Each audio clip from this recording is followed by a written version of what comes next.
I've already lost my train of thought. So my thing is, you were saying that I was saying that everything that Kyrie does is authentic, and that's why he gets a different response than LeBron, because LeBron is inauthentic.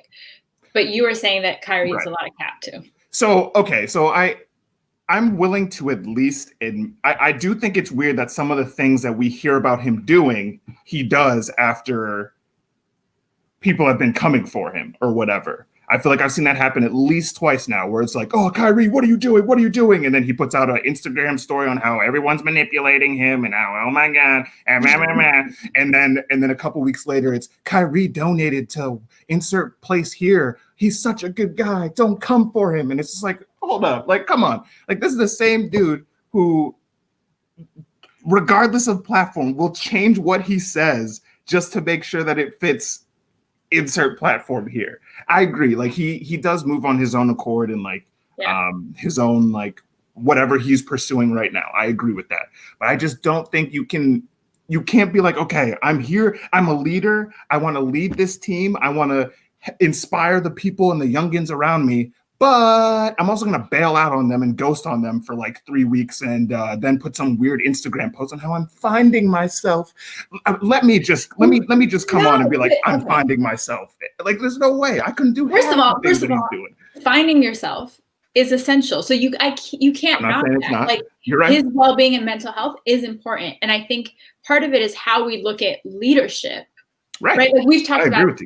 We've talked about this, like everyone loves to gas LeBron up as a leader, but I think he's really toxic in some ways and like was not a great leader to the team with Kuzma and Ingram and all those guys where he was like, I'll just trade you. Like, yeah, that's right. We look at that as like leadership. And I think some of the things that Kyrie does actually is leadership.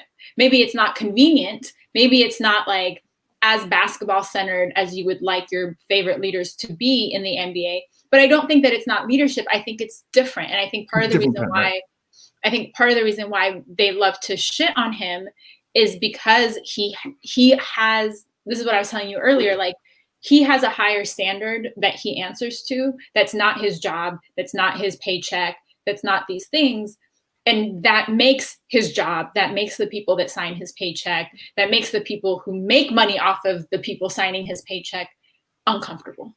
Which is why I think we see some of the reactions to him in a way that we don't with people like LeBron, who like LeBron toes the company line always. And so that's why he's treated so differently by the company. And when I say company, I don't just mean like the team, but the whole infrastructure of like NBA and sports journalists and like that whole ecosystem that benefits off of these guys doing what they're supposed to do.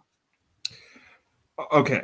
So all I'm going to say in terms of leadership in regards to like how LeBron versus Kyrie did it, Kyrie literally bailed on Boston exactly just in a different way. He was like, well, if I can't boss these young guys around, and if they're not going to treat me like a leader and they almost got to the finals without me, well, I want to leave because I'm not getting the attention that I want. Is that the voice you hear? Is that the Kyrie voice you hear? That's definitely the voice that I hear. He's like, well, I'm leaving. So now he goes to Brooklyn where he gets to be the star. And now he's still that different though? Okay, how is that different though than someone like LeBron who's saying, I want to play with this person and this person, and he's hand curating his team. But we celebrate that in LeBron and yet criticize. And I think this speaks to something a little broader that we see in the NBA and college basketball or college sports in general. Like this idea that you can't choose where you play and you have to go where you're told to go versus being able to choose your. And so to me, that speaks a little bit more to Kyrie's politics and personality around, I want to go where I want to go versus where y'all are trying to fit me into it. I don't know that that's necessarily bad. I agree with that. Like you're absolutely right. Like you should choose. I'm a person where it's like, especially in sports, I'm only familiar with the NBA. You should be able to pick where or essentially pick within certain like whatever. But Kyrie did that twice. He did that twice. He's like, well, I don't want to be in Cleveland because LeBron's here, so I'm out. All right, fine. We'll send you to Boston. He goes to Boston. Well, I don't want to be here anymore because I'm not getting the attention that I want. I don't get to boss these young kids around. All right, fine. I want to go to Brooklyn. All right, fine.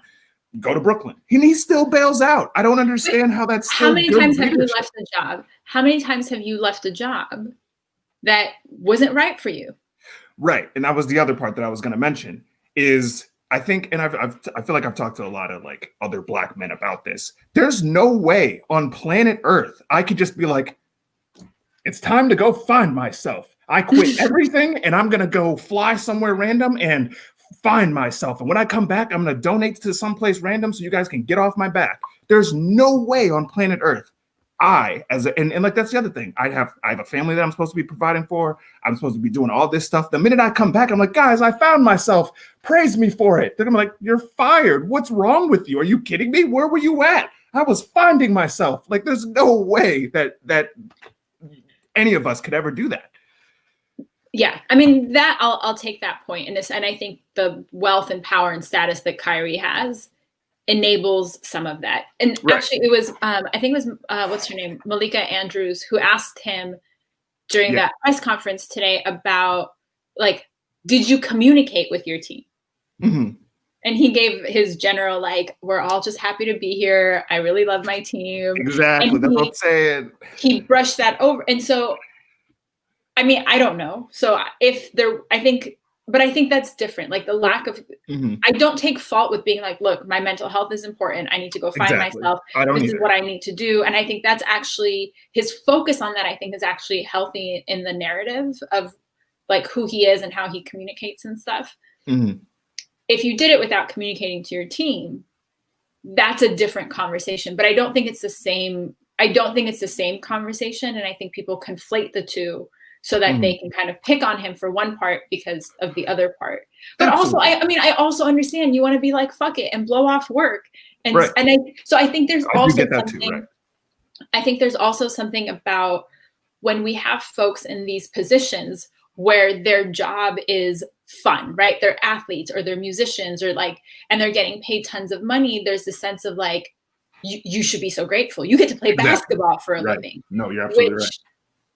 Let's put like, I think extreme wealth is a problem and no one should get paid that much. And like putting that aside, I don't think that's a fair standard to set up for people to say, because you get paid a ton and because you get to have fun as your job, you don't get to have feelings or you don't get to take time off or you don't get to do those things. And I think that's also part of the reaction that people are, it's the same thing that happened with like Dave Chappelle when he was like, I need a timeout. Where people are, there's a different kind of criticism of how folks like that take time off versus if like anyone else was to be like, all right, I'm burnt out and I'm going to take a couple sick days if I have them. Well, I think you nailed it. You nailed it with the communication bit. That is genuinely where my beef comes in. Cause it's like, if we're supposed to be a team and we're supposed to be working towards this goal or whatever, and you just bail out for a couple weeks just cause, and you didn't tell anybody, because like again, that's I feel like that's always been my biggest thing is you gotta communicate. There's no and I use us as an example. If either one of us were like, yo, I'm feeling burnt out, like I'm feeling rough right now, like I need to take a step back for a minute. You and I would easily communicate that. I would definitely be like, hey, like here's what I'm dealing with. And you would definitely hit me up, be like, hey, here's what I'm dealing with. You wouldn't just be like, I'm gone. And then I hop on Instagram and it turns out you're on Neptune just finding yourself. I'm just like, what's actually happening? I thought we were working together. And then you come back 3 weeks later and we're just supposed to pick right back up. Like, there's no way. You know what, though? I do understand that, and I'm not saying this is necessarily what happened with Kyrie, but if, like, to look at it from a trauma-informed perspective. Right. If you're deep in something, right? If you're in crisis or you're just like in it, right? Yeah. Absolutely. Communicating something that to us right now seems, well, duh. Maybe that's not so simple. Right? I agree. Like, you're absolutely right. That takes like an effort and energy, even a belief that people even care that how I might be feeling. And so, again, I'm not projecting any of this onto Kyrie, but I can also understand that if you're going through family shit, you're going through personal shit, you're going through all these things in the world that he's clearly feeling so deeply, that maybe communicating, not that he didn't want to, but it just was much more difficult, right? Like I've talked about this, answering emails is hard for me when I'm like in a depressive funk. So telling my whole team that I need time off in the beginning of the season where we have a new teammate and all this stuff is happening, maybe that's just so overwhelming that you can't communicate those feelings. And then even sometimes you can't even communicate how you're feeling, right? It's just the feeling. Right. And then you come back and say, here's actually what was going on, but you can't do it in the moment. And I think we have to, if we're serious, and again, if the NBA is serious about like Black Lives Matter and being racially sensitive and all these things that they love to like promote, but I don't know, you know, MLK Remembers, which was like their thing yesterday. Like, what was that? These are the nuances that they have to, I think, make adjustments for. And it's not enough to say, we're just going to fine everybody and punish everybody and tell them they should retire. Like, what kind of nonsense is that? Right. It has to be a different approach if they're really serious about some of the things that they're talking about. I definitely agree with that. And listen, like I'm always like there's two sides of me with Kyrie always. Like he's a great player, fun to watch, but I'm not going to front. He stabbed me right in the chest when he left us. You're feeling for her. I get it. And it's weird, I guess, seeing him. Like if you're finding yourself, go for it. Like I'm proud, I'm happy for him. But I just immediately think of, okay, but you just kind of bailed on your team, and they don't even know if you back or not. And the only other thing, this is the last thing I'll say about it, is I thought it was kind of funny that the minute James Harden got traded, Kyrie's like, I'm back, guys. Hey, whoa, wait. Hey, did I miss anything? Y'all about to trade me? Is that what I heard? Hold up. What? A point guard. Okay, hold on. Okay. But like, okay, you mentioned Harden. Harden essentially, that's what Harden did too. He was like, I don't want to play. I'm going to stop playing. Fuck all of you. And no one was as critical of him as they are being of Kyrie. I think they were much more gentle and forgiving and like, oh, well, he's trying to figure it out. And he doesn't want to be there. So we understand.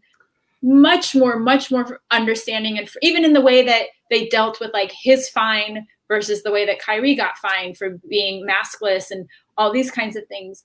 I think they were so much more gentle on Harden than they were on Kyrie, even though Harden essentially did the same thing to the Rockets. I don't remember the fine numbers. I do believe they were actually less. I guess for me, I mean, I don't know. I don't know how, like, you know, all big media like handled that stuff. I do feel like Harden got slam dunked.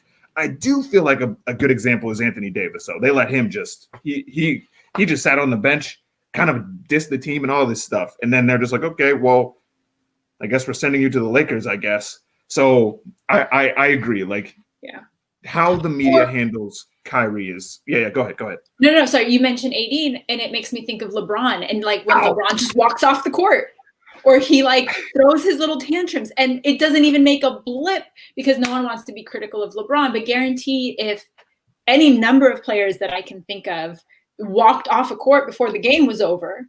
Oh yeah, they call it out every time on First Take. But here they are, like no one bats an eye at LeBron's behavior, and so I do these double standards drive me nuts. Absolutely. Drive me nuts.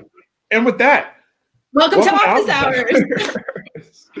Hours. 13 minutes in. I meant to do the intro before, but we were really like super into it. But yeah, welcome to Office Hours, episode 20. I don't even know really where to go from here, but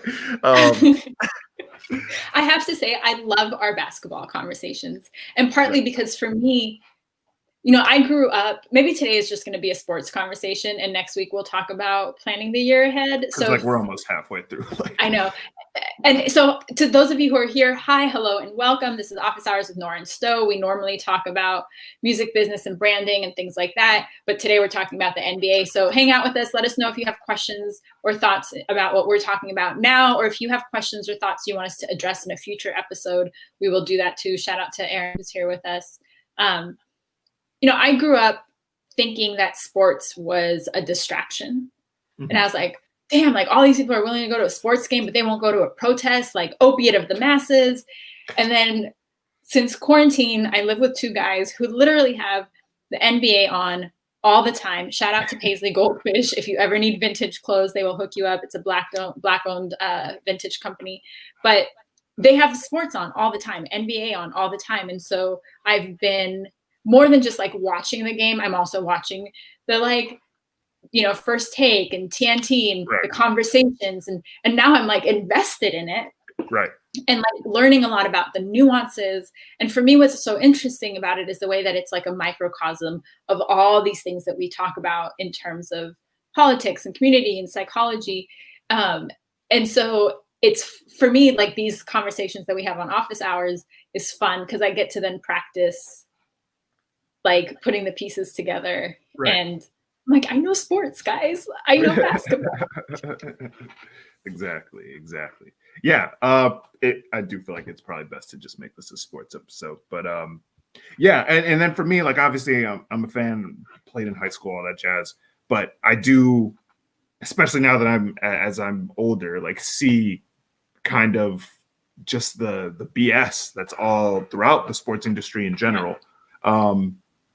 So there's a lot of conversation to be had, I feel like, when it comes to sports and all that jazz and how they intertwine, and especially again as more work about like, or work towards the issues that we're trying to fight towards. Like, I do feel like sometimes some of these sports entities push it in a good direction, but sometimes I feel like they'd be messing it up. So yeah. Okay, so I'm just gonna come out and just ask a question. I don't even care.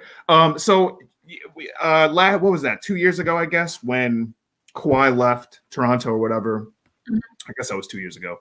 You had this huge post about like how much like what he's done. I love the way he did that. Yeah. Can you talk about that a little bit? Okay, so I got to take my brain and why back. It's important.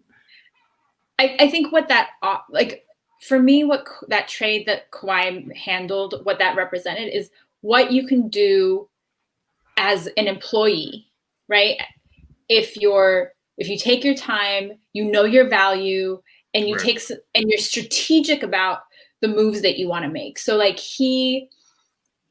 I remember he like collaborated with other players to make that trade happen in the way that he wanted to. So for us, as we talk about like music industry stuff, that's a lesson that we can extrapolate around finding people to be in very strategic collaboration with, where you can get more together than if you were to get by yourself, right? Right. The other thing I remember about that is that oh my God, who's here with the Spurs? Serial Sensei. Yikes. I mean, we're not here to judge you, so it's fine. You're a fan of literally the most boring team in basketball history. Congratulations.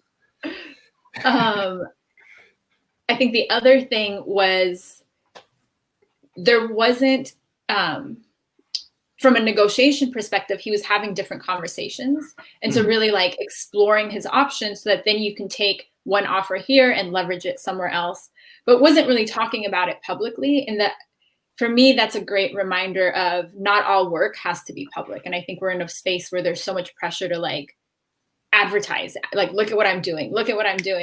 But sometimes you need to work in silence and you need to work a little more strategically. And so just as a reminder that just because you don't know something about something doesn't mean that it's not happening. Trying to remember what else. Was there stuff that stood out to you about that?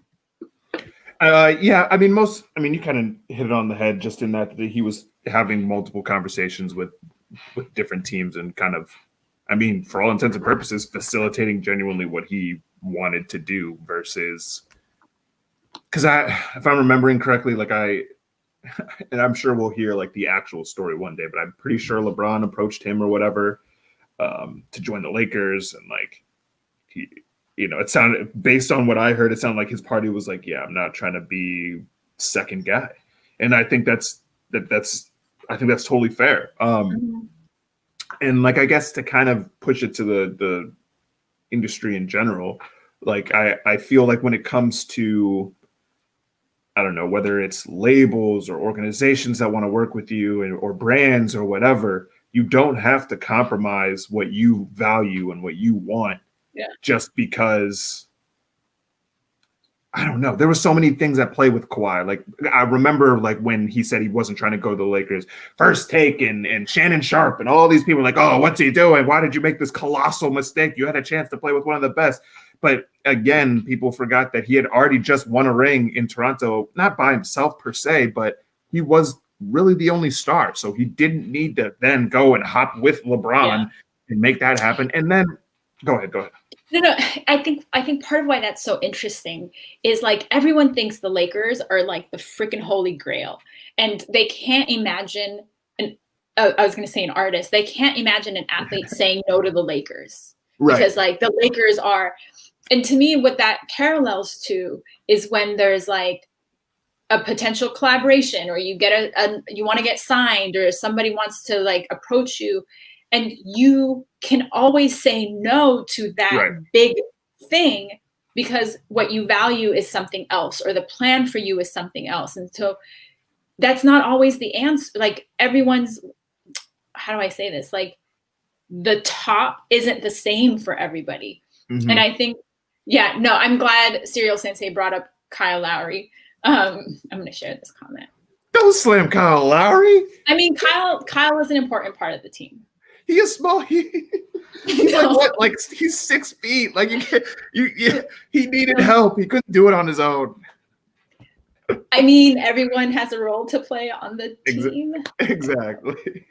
But I mean, I think that's the thing. Like, oh my God, how could you say no to the Lakers? Well, because there's something else in strategy, right? There's something else in mind. And like, that's not, and to me, here's something I think we're seeing more of now in the NBA than I've ever remembered seeing, is how important like friendship and team dynamics are, where you're seeing the athletes themselves really, like you see it with LeBron, you see it with Kawhi and like Serge on the Clippers. You're seeing teams, and again, a reminder of like how important the team is, but working with people that you like, working with people that you feel that vibe and that energy with, because I think it creates another like Sto, if you and I didn't have an easy camaraderie and stuff, we could still put out this output, but it would totally feel different. And getting on our like planning calls every week would feel like going to work rather than like talking shit for an hour. Right. And so just thinking about that as you're like figuring out who you want to work with. And sometimes it's okay to say no to people if the vibe doesn't feel right, or even if they're big or a name or whatever that means. It's okay to say no and trust in the direction that you have for yourself. Right. The other thing I'll say about Kawhi is the minute he decided to go to the Clippers, he was doing all these commercials and like brand. I think he did New Balance. I think he did something else too. I can't remember. But, and not to say that it couldn't have happened if he went to the Lakers, but I feel like every team or whatever market, whatever you want to call it, has the player that they latch onto. So, I think for Kawhi, potentially going to the Lakers with LeBron would have potentially cut him out of some of those deals, because they'd be like, well, I'd rather just get LeBron than Kawhi. So I do think it was the best decision for him. I genuinely believe that they can actually win a ring. Last year was kind of rough, but I actually think that they have the chemistry and know how to get it done this year. And I mean, listen, LeBron's getting old. So, I mean, Kawhi, Paul George, come on. I feel like that's awesome. Serial Sensei, don't forget Lou Will. I love Lou Will. Serial Sensei says, I thought it was cool that he went to Toronto and built a legacy in a franchise that never won much instead of going to an established place with a ton of history already.